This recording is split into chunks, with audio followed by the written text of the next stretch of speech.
अस्सलाम वालेकुम दोस्तों, उम्मीद करता हूँ आप लोग खैरियत से होंगे। दोस्तों आज की वीडियो में हम आपको टिकटॉक लाइव के मतलब इम्पोर्टेंट क्वेश्चंस के आंसर करने जा रहे हैं, जिसको देखने के बाद आपको टिकटॉक लाइव के मतलब मुकम्मल मालूमात हासिल हो जाएगी। तो आज की वीडियो में हम डिस्कस करेंगे कि टिकटॉक लाइव के लिए किस कंट्री का अकाउंट ज़रूरी है। इसके अलावा हम आपको ये भी बताएंगे कि गिफ्टिंग वगैरह जो होती है, कितने कॉइन्स के ऊपर कितने डॉलर बनते हैं और टिकटॉक लाइव के ऊपर आने के लिए अच्छा वक्त कौन सा है। इस टाइम आप टिकटॉक लाइव के ऊपर आएँगे तो आपकी अच्छी एंगेजमेंट होगी। इसके अलावा डबल टैप करने से क्या होता है, आपने देखा होगा कि होस्ट कह रहे होते हैं कि डबल टैप करो, उससे होस्ट को क्या फ़ायदा होता है। और आखिर में हम आपको ये बताएँगे कि आप अपने टिकटॉक लाइव के ऊपर एंगेजमेंट कैसे इंक्रीज़ कर सकते हैं। तो इन सब सवालों के जवाब जानने के लिए इस वीडियो को आखिर तक देखें। तो लेट्स गेट स्टार्टेड। दोस्तों सबसे पहला सवाल ये है कि टिकटॉक लाइव पर आने के लिए रिक्वायरमेंट क्या है। तो रिक्वायरमेंट ये है कि आपके पास जो भी अकाउंट है, पाकिस्तानी अकाउंट है या यूके का अकाउंट है, उसके ऊपर 1000 फॉलोवर होने चाहिए और आपकी एज 18 साल होनी चाहिए जो होस्ट आना चाहता है। तो इसके साथ साथ अगर आप इंटरनेशनल सिम उसमें डालेंगे तो टिकटॉक लाइव का ऑप्शन आ जाएगा। आजकल पाकिस्तान में इंटरनेशनल सिम के सिग्नल वगैरह जिस पे आते हैं वो बैन है, तो आप वो सिम डालें जो रजिस्टर ना हो, तो लाइव का ऑप्शन आपके फिर भी आ जाएगा। और उस मोबाइल में और कोई सिम नहीं होनी चाहिए, बस इंटरनेशनल सिम आप डालेंगे तो 1000 फॉलोवर और एज 18 साल के साथ आप लाइव जा सकते हैं। नेक्स्ट इम्पोर्टेंट सवाल ये है कि गिफ्टिंग वगैरह कैसे होती है और उसकी अर्निंग कितनी होती है। तो आपको जो गिफ्टिंग करते हैं वो आपके फैंस करते हैं, जो कॉइन्स के अंदर गिफ्टिंग होती है। तो हर गिफ्ट के अलग अलग कॉइन्स होते हैं। जैसे कि मैं आपको, अक्सर आपने लाइन देखा होगा शेर जो मारते हैं, उस शेर के 29,999 कॉइन्स होते हैं और वो तकरीबन $300 बनते हैं, जो कि तकरीबन मेरे ख्याल में पाकिस्तानी 1 लाख से ज़्यादा बनते हैं। और इसी तरह कॉइन्स तकरीबन 66 कॉइन्स होंगे, आपका $1 बन जाता है 66 कॉइन्स के ऊपर। अगर किसी को 100 से ज़्यादा कॉइन्स होते हैं तकरीबन वो $2 कमा सकता है। तो काफ़ी अच्छी अर्निंग है। स्टार्ट में ही 1-2 यानी कि 200-300 कॉइन्स तो लोग करना शुरू कर देते हैं। 50-60 डॉलर जो हैं वो आपके तकरीबन 16,000 प्लस रुपए बनते हैं, जो कि स्टार्टिंग के मंथ में काफ़ी अच्छी अर्निंग है और आगे ये फिर इंक्रीज होती जाती है, जो कि लाखों और करोड़ों में जाती है। हमारा नेक्स्ट सवाल ये है कि टिकटॉक लाइव के ऊपर आने के लिए सबसे बेस्ट टाइम कौन सा है।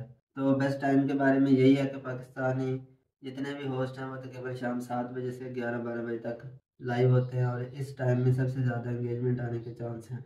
नेक्स्ट जो कि काफ़ी इम्पोर्टेंट सवाल है वो ये है कि अक्सर होस्ट कह रहे होते हैं कि guys double tap, mister Patlu भी इस बारे में बता रहे होते हैं, तो उससे उनको क्या फ़ायदा होता है। तो आपको बताते चलें, डबल टैप से होस्ट को कोई अर्निंग नहीं होती, लेकिन उसकी जो ब्रॉड होती है उसको बूस्ट मिलता है। जितना आप लोग लाइक करेंगे तो उनकी जो लाइव होती है वो उतनी ज़्यादा स्प्रेड करती है, उतनी ज़्यादा व्यूवर्स के पास जाती है और ऑडियंस उतनी ज़्यादा आती है। ज़ाहिर है गिफ्टिंग भी उस हिसाब से बढ़ेगी।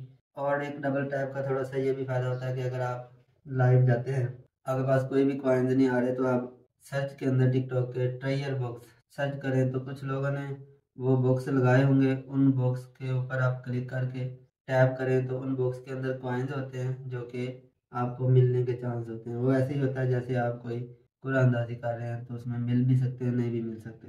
बाज़ दफ़ा 1-2-3 कॉइन मिल जाते हैं, बाज़ दफ़ा नहीं मिलते। तो इस तरह भी आप अर्निंग ट्राई कर सकते हैं अगर आपके पास ज़्यादा वक्त हो तो। दोस्तों नेक्स्ट सवाल हमारा ये है कि आप लोग पनिशमेंट कौन कर सकता है और कैसी पनिशमेंट होती है टिकटॉक के ऊपर। तो यहाँ पे कुछ डिसेंट लोग तो मेरे ख्याल में एंट्री नहीं कर सकते। उसकी रीज़न ये है कि यहाँ पे पनिशमेंट कुछ ऐसी ही ऊट पटांग होती हैं जो कि मुनासिब नहीं होती कुछ लोगों के लिए। जैसे कि कोई आपको कह देगा कि शैम्पू सर में लगाओ, कोई कह देगा कि सुर्खी लगाओ, कोई कह देगा कि आप अपने ड्रेस को फाड़ दो, कपड़े।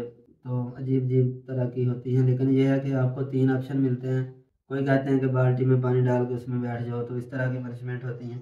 लिहाजा अगर कोई इनके लिए रेडी है तो वही इसमें एंट्री करे, क्योंकि कुछ पाने के लिए कुछ खोना पड़ता है। लास्ट और इम्पोर्टेंट क्वेश्चन ये कि आप अपनी ब्रॉड के ऊपर, लाइव के ऊपर एंगेजमेंट मैक्सिमम कैसे लेके आ सकते हैं। दोस्तों उसका तरीका सिंपल है कि आपने किसी ना किसी तरह अपने व्यूवर्स को अपने साथ अटैच रखना है। उसके लिए चाहे आप कोई भी तमाशा करें, सॉन्ग लगाएं, अगर आपको कोई कॉमेडी आती है आप वो करें, इवन कि आपने अपने व्यूवर्स को एंगेज करना है। जो भी आपकी लाइव के ऊपर नया बंदा आएगा, अगर तो वो रुक रहा है किसी वजह से, तो समझें आप कामयाब हो गए हैं। अगर आप इतने ज़्यादा फनी भी नहीं हैं और आप कोई ज़्यादा गलत काम करना भी नहीं चाहते, लाइक कोई लड़कियों को बिठाना या इस तरह के काम, और इसके अलावा यानी किसी भी तरीके से अगर आप रोक नहीं सकते, ज़ाहिर है टिकटॉक के ऊपर लोग कोई आपसे मसले पूछने तो आएंगे नहीं, आप लोगों से दीन सीखने तो आएंगे नहीं, लिहाजा इस तरह के ज्ञान वहाँ पे मेरे ख्याल में फेल हो जाएंगे और ज़्यादातर हुल्लड़बाजी और इंटरटेनमेंट ही चलेगी। तो आगे फैसला आपने खुद करना है कि आप इस फील्ड में आना चाहते हैं या नहीं आना चाहते। उम्मीद करता हूँ मैंने आपके तमाम सवालों के जवाब देने की कोशिश की है, लेकिन अगर फिर भी कोई सवाल रह गया तो आप कमेंट बॉक्स कर सकते हैं। दोस्तों, अगर आपको वीडियो पसंद आई है तो वीडियो को लाइक करें और हमारे चैनल को सब्सक्राइब करें। मिलते हैं किसी नेक्स्ट वीडियो में। अल्लाह हाफिज़।